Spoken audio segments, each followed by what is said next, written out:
Hello everyone, myself Parveer Yadav, Assistant Professor in CSE and BCA Department in St. Andrews Institute of Technology and Management. Today we are going to discuss the next topic, that is assembler and patches of assembler, that is one pass assembler and two pass assembler. So assembler basically करता क्या है? ये हमारे पास जो हमने system programming की थी लास्ट में, जो फर्स्ट लेक्चर हमने सिस्टम प्रोग्रामिंग से रिलेटेड किया था, उसके अंदर हमने देखा था कि असेंबलर, कंपाइलर, आपके इंटरप्रेटर्स, लिंकर, लोडर, ये सारे के सारे कंपोनेंट्स हैं सिस्टम प्रोग्रामिंग के. सो बेसिकली असेंबलर एक हमारे पास प्रोग्राम है जो कि मेरा असेंबली कोड को, या मैं बात करूँ उसको, जो कि आपके low level machine, low level code को चेंज कर देता है मशीन कोड में.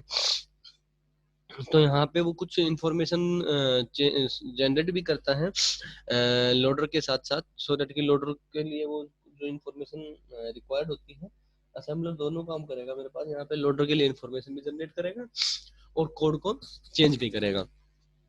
सो यहाँ पे आपके पास जो बेसिकली है कि changes the instructions by evaluating the mnemonics in operation field and find the value of symbols, literals, literal table यहाँ पे मेंटेन करेंगे, सिंबल टेबल मेंटेन करेंगे, सिंबल टेबल के अंदर सिंबल्स अपडेट होंगे, लोकेशन काउंटर वहाँ पे यूज करेंगे. तो इस टाइप की कुछ हमारे पास चीजें हैं जो कि हम लोग यूज करेंगे.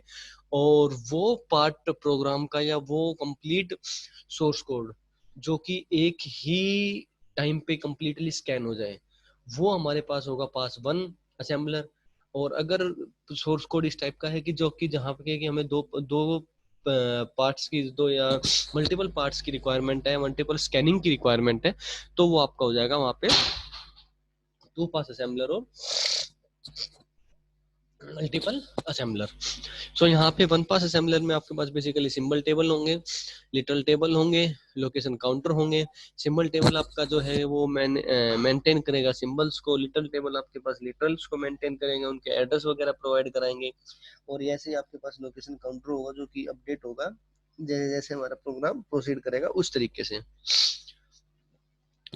और जो हमारे पास यहाँ पे पास टू असेंबलर होगा या टू पास असेंबलर है, वहाँ पे हमारे पास क्या है कि जो ऑब्जेक्ट कोड जनरेट हुआ है उसको, उसका जो ऑप कोड है उसको रिस्पेक्टिव न्यूमेरिक ऑप कोड के अंदर चेंज किया जाएगा. Then generate data for literals, और जो सिंबल्स हमारे पास यूज हो रहे हैं उन सिंबल्स को वहाँ पे चेक किया जाएगा.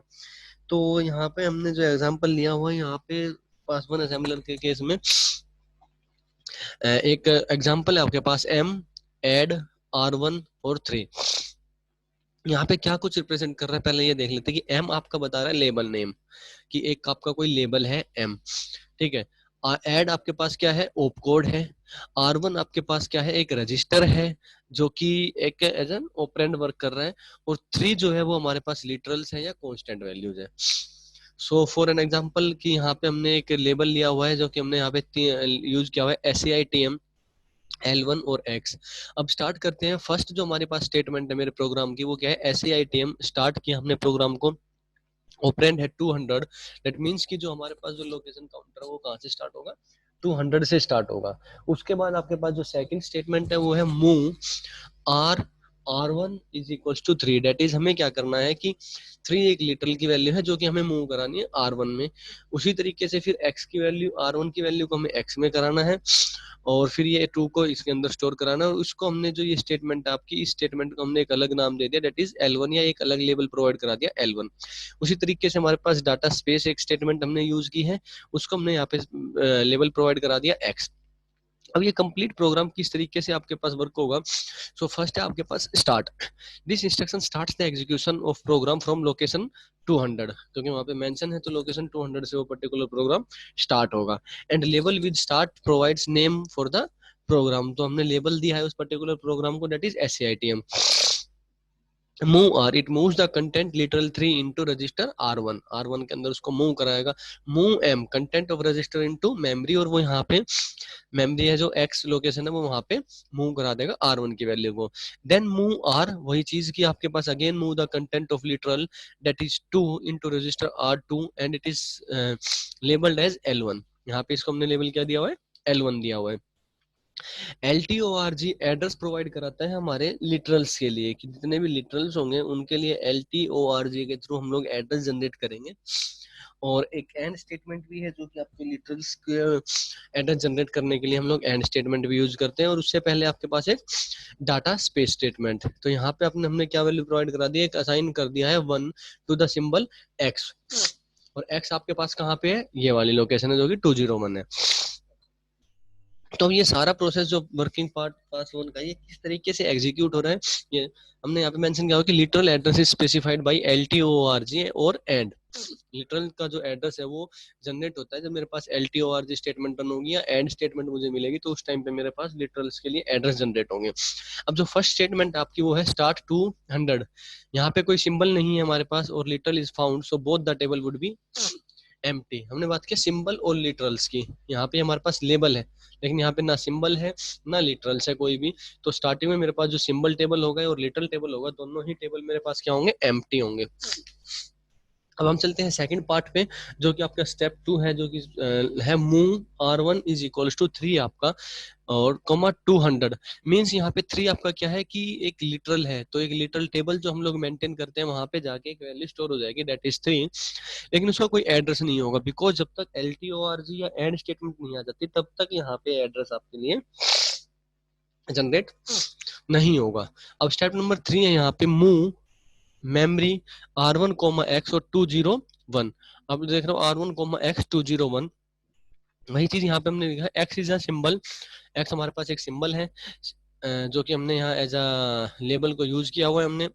तो जो x सिंबल है वो सिंबल टेबल के अंदर जाके स्टोर हो जाएगा, so it is stored in symbol table with blank address field. अभी तक हमारे पास क्या है कि जो एड्रेस फील्ड है उसके अंदर सिंबल के अंदर जो सिंबल टेबल के अंदर जो एड्रेस फील्ड है वो सिंबल का कोई भी एड्रेस यहाँ पे जनरेट नहीं हुआ। स्टेप 4 में आपके पास है कि L1 आपका पास लेबल नेम है, move R2 is equals to 2 और ये आपका एड्रेस है।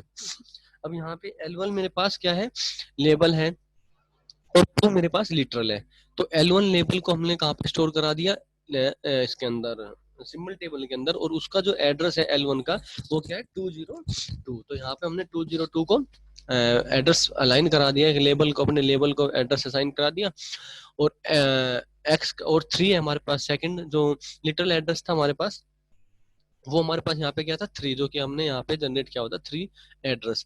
ऐसे ही तो यहाँ पे 2 आया आपके पास, तो 2 एड्रेस से ये अपडेट हो जाएगी और इसका एड्रेस कोई भी यहाँ पे अपडेट नहीं होगा। अब जैसे ही हमारी कमांड रन हुई डेट इज LTORG 2003, तो अब यहाँ से जो लोकेशन है ये मुझे मिलेगी फर्स्ट लिटरल को, जो फर्स्ट टाइम पे लिटरल मेरे पास मेरे लिटरल टेबल के अंदर आया है।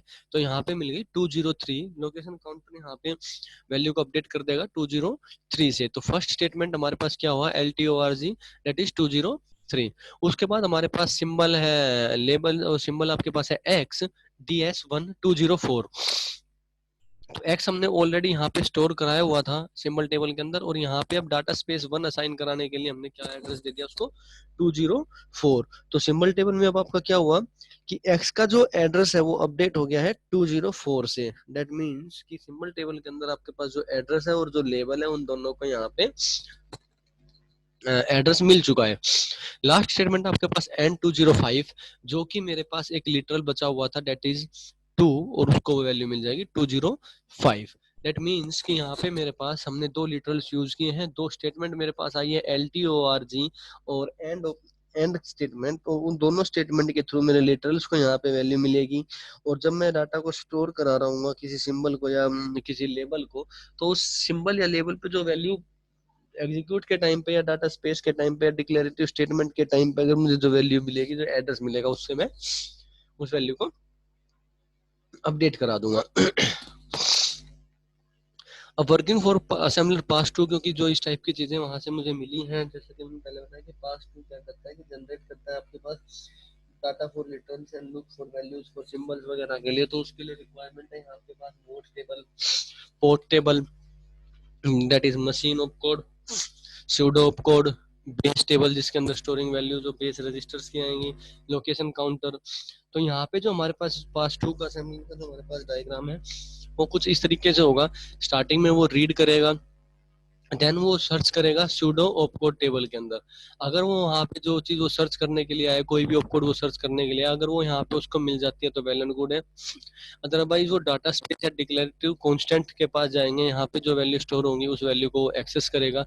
और एक चीज और, यहाँ पे जो लेवल 2 है आपके पास, वो मेरे सिंबल की, जितने भी मेरे पास सिंबल्स जनरेट हुए हैं उसका साइज क्या है, लेंथ कितनी है, कितना बिट का वो उसका कोड क्या है, कितना बिट की कॉन्फ़िगरेशन है, वो सारा का सारा हैंडल करता है मेरा पास टू असेंबलर। तो यहाँ पे रीड किया हमने ऑपकोड टेबल के अंदर, सर्च किया हमने, वैल्यू सर्च होने के बाद मशीन, अगर मशीन ऑपकोड के अंदर अगर उसको कुछ डाटा चाहिए तो वहां से एक्सेस करेगा उस चीज को।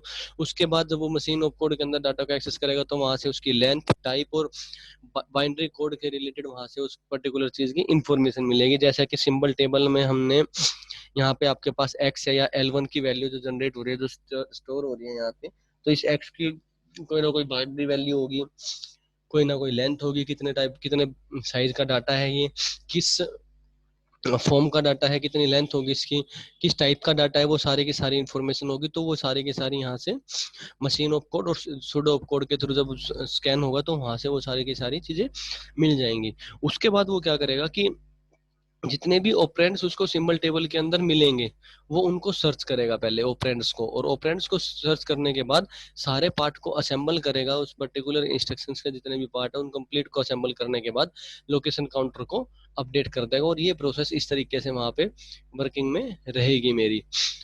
और जैसे ही अगर मान लो सूडो कोड के अंदर उसको वैल्यू नहीं मिलती है तो हमारे पास डिक्लेरेटिव स्टेटमेंट या डिक्लेरेटिव कॉन्स्टेंट्स वैल्यूज अगर यूज हो रही है तो डायरेक्ट वहां पे जाएंगे और वहां से लेंथ ऑफ डाटा स्पेस और कन्वर्ट करेंगे और आउटपुट कॉन्स्टेंट्स जो भी है वहां पे उस चीज को बोलने का, और वहां से फिर वो एग्जिट कर जाएगा, मेरे प्रोग्राम यहाँ पे एग्जिट कर जाएगा। अब यहाँ पे एक चीज है, जो डायग्राम आपके पास इस तरीके से होगा कि एक असेंबली प्रोग्राम आई, देन वो पास वन के पास गया, सिंबल टेबल है, यहाँ से सिंबल टेबल मेंटेन हो रहा होगा, पास टू के पास जाएंगे और टारगेट प्रोग्राम जनरेट हो जाएगा। अब सिंबल टेबल मेरे पास दोनों जगह रिक्वायर्ड है, रीजन बीइंग कि सिंबल टेबल के अंदर यहाँ से जो वैल्यूज आई है मेरे पास सिंबल और एड्रेसेस, वही सिंबल और एड्रेस मेरे पास पास टू को चाहिए, क्योंकि वो जो सिंबल और एड्रेस उसको मिलेंगे यहाँ पे पास टू को, वो कहीं ना कहीं टारगेट प्रोग्राम, या मैं बात करूँ कि मशीन आपका जो आउटपुट जनरेट होगा उसके अंदर उनकी रिक्वायरमेंट्स होंगी। तो वो वहां से सिंबल टेबल के अंदर जो एड्रेस जनरेट हो गया है, पास टू असेंबलर फिर क्या करेगा कि सपोज जैसे कि एग्जांपल के लिए हमने यहाँ पे एक्स को लिया हुआ है और वहां पे कोई वैल्यू 204 पे, तो डायरेक्ट मेरा पास टू असेंबलर के थ्रू मेरा प्रोसेसर क्या करेगा कि या मेरा जो टूल है वो क्या करेगा कि 204 लोकेशन पे जाएगा, वहां से एक्स की वैल्यू उठाएगा, उसकी कंप्लीट इन्फॉर्मेशन उठाएगा कि एक्स किस टाइप का डाटा है, कितने साइज का डाटा है, कितनी लेंथ है उसकी, और उसको वो प्रोवाइड कराएगा फिर मेरे कंप्लीट पार्ट को। और फिर जितने भी इस टाइप से जितने भी आपके पास वहां पे इंस्ट्रक्शंस होंगी अलग अलग टेबल से आएंगी, मशीन कोड से हो सकता है, सूडो कोड से हो सकता है, तो वो सारे के सारे जो स्टेटमेंट्स आएंगे उनको वो यहाँ पे असेंबल कर देगा और देन अपडेट करेगा लोकेशन काउंटर को उसके बाद। क्योंकि हो सकता है कि सिंबल टेबल के बाद जो सेकंड है, थर्ड है, फोर्थ है, या मोड टेबल में या आपका सूडो टेबल में कोई तीसरी लोकेशन पे, फिफ्थ लोकेशन पे, सेवंथ लोकेशन पे, तो इस तरीके से अगर डाटा को एक्सेस करना है तो लोकेशन काउंटर अपडेट करता रहेगा वहाँ पे और वैल्यू उठाता रहेगा और लास्ट में असेंबल करता रहेगा उन चीजों को। अब यहाँ पे एक प्रॉब्लम आएगी हमारे पास इसके अंदर, that is forward reference problem. अगर हम बात करें कि सपोज कि यहाँ पे जब हमने यहाँ पे इस वाले प्रोग्राम के अंदर एक्स को हमने यहाँ पे पहले यूज डिक्लेयर कर दिया है, लेकिन अगर ये स्टेटमेंट यहाँ पे अगर टॉप पे हो जाए मेरे पास, मीन्स 201 की जगह 204 स्टेटमेंट रन हो जाए और 2404 की जगह 21 स्टेटमेंट हो जाए, तो यहाँ पे एक प्रॉब्लम क्रिएट होती है जिसको हम बोलते हैं फॉरवर्ड रेफरेंस प्रोग्राम। और यही प्रॉब्लम आपकी अगर सी के अंदर बात करें तो सपोज करो कि आपने एक कोई वेरिएबल लिया हुआ है एक्स, उसको आपने डिक्लेयर नहीं किया है, आप उसको डायरेक्ट यूज कर रहे हो, पहले आपने यूज कर रहे हो और बाद में उसको आपने डिक्लेयर किया है, तो वहां पे क्या प्रॉब्लम होती है कि एरर आता है सिंबल नोट फाउंड या identifier not found, data type not found, इस टाइप से। तो वो जो प्रॉब्लम है वो आपके forward reference problem in assembly language. तो यहाँ पे बेसिकली क्या है कि हमारे पास जो है rules for an assembly program states that the symbol should be defined somewhere in the program, कि जो हमारे पास सिंबल्स हैं जो हमें सिंबल टेबल के अंदर स्टोर करानी है वैल्यूज, वो कहीं ना कहीं प्रोग्राम के अंदर डिफाइंड होंगे। बट अगर वो सिंबल डिफाइंड बाद में हो जाए, जैसे कि अभी एग्जांपल में हमने बात की थी, तो but in some cases a symbol may be used prior to its definition, means हमने पहले उसको यूज कर लिया लेकिन डिफाइन उसको हमने बाद में किया है। तो such a problem is called, या such a reference is called forward reference problem. Due to this, assembler can't assemble the instructions and such a problem is called forward reference problem. Means कि जैसा कि हमने यहाँ पे बात की, अभी बताया कि अगर ये स्टेटमेंट आपकी दैट इज 201 स्टेटमेंट मेरे पास 204 की जगह आ जाए, ये मीन्स यहाँ पे 201 रहे, यहाँ पे 204 ही रहे, और ये जो आपकी स्टेटमेंट है ये आपके पास यहाँ पे हो जाए रन इस वाली जगह, और ये वाली जो स्टेटमेंट है वो यहाँ पे रन हो जाए। अब यहाँ पे प्रॉब्लम क्या आएगा कि मेरा जो असेंबलर है उसको पता ही नहीं है कि एक्स है क्या, किस पर्सपेक्टिव के लिए एक्स को यूज किया गया है।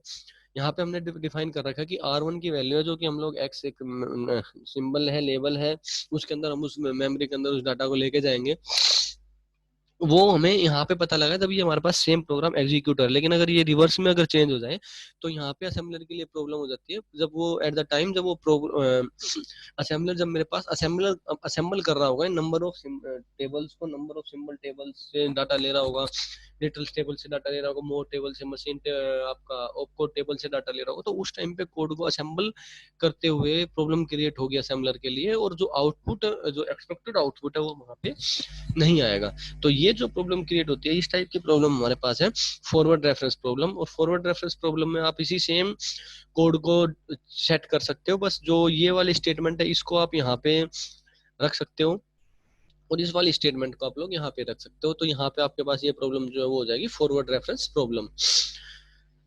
ठीक है, तो ये आपके पास हुआ फॉरवर्ड रेफरेंस प्रॉब्लम का। जैसे कि यहाँ पे एक यूज किया हुआ है, ऐसे आइटम हमने स्टार्ट किया, स्टार्ट हमने यूज कर दिया 0 से, यूजिंग स्टार 15 है, 15 वैल्यूज हमें 15 को अपडेट करना है। एल हमारे पास एक लेबल दे दिया, ए कोई आपने लेबल दे दिया, एस टी भी लेबल दिया हुआ है, तो यहाँ पे 1 के पास 5 है, फिर 4 है, फिर टेम्प वैल्यू है। हमने यहाँ पे इसको यूज कर लिया 5 4 टेम्प को क्या करना है, लेकिन ये डिफाइन जो है वो बाद में किए हुए हैं कि 4 क्या है आपका F4 है, 5 F5 है, टेम्प आपके पास डिक्लेरेटिव स्टेटमेंट है, या 4 कांस्टेंट आपका, 5 कांस्टेंट है। अगर ये चीजें हम लोग पहले यहाँ पे यूज कर लेते, तो ये हमने 3 स्टेटमेंट यूज किए, 4 5 4 और टेम्प की। अगर इनसे पहले हम ये वाली स्टेटमेंट यूज कर लेते तो हमारे असेंबलर को ये पता हो जाता कि 4 है वो जो कांस्टेंट वैल्यू है, 5 है वो भी कांस्टेंट वैल्यू है, और जो टेम्परेरी वैल्यू है वो 1F है, कोई भी डाटा स्पेस है, डिक्लेरेटिव स्टेटमेंट है, वो आपके पास का टेम्परेरी वैल्यू है। लेकिन ये चीजें बाद में हो रही है हमारी, तो इसलिए यहाँ पे एक फॉरवर्ड रेफरेंस प्रॉब्लम आ रही है, क्योंकि असेंबलर को ये नहीं पता कि यहाँ पे जो 4 5 और टेम्प हम लोग यूज कर रहे हैं उसका मेन पर्पस क्या है या मोटिव क्या है। तो ये आपके हुआ है असेंबलर और पासिस ऑफ असेंबलर। बाकी नोट्स जो हमने प्रोवाइड किए हुए हैं उसके अंदर डायग्राम थोड़ा सा आपको अलग मिलेगा, तो आप वहां से भी कर सकते हो डायग्राम को, और वहां पे कंप्लीट शो भी क्या हुआ कि किस तरीके से एक पर्टिकुलर कोड कैसे मेरे पास पास 1 से लेके पास 2 के अंदर एग्जीक्यूट होता है। अगर वहां से आप लोग कंसिडर करना चाहो तो वहां से भी कर सकते हो।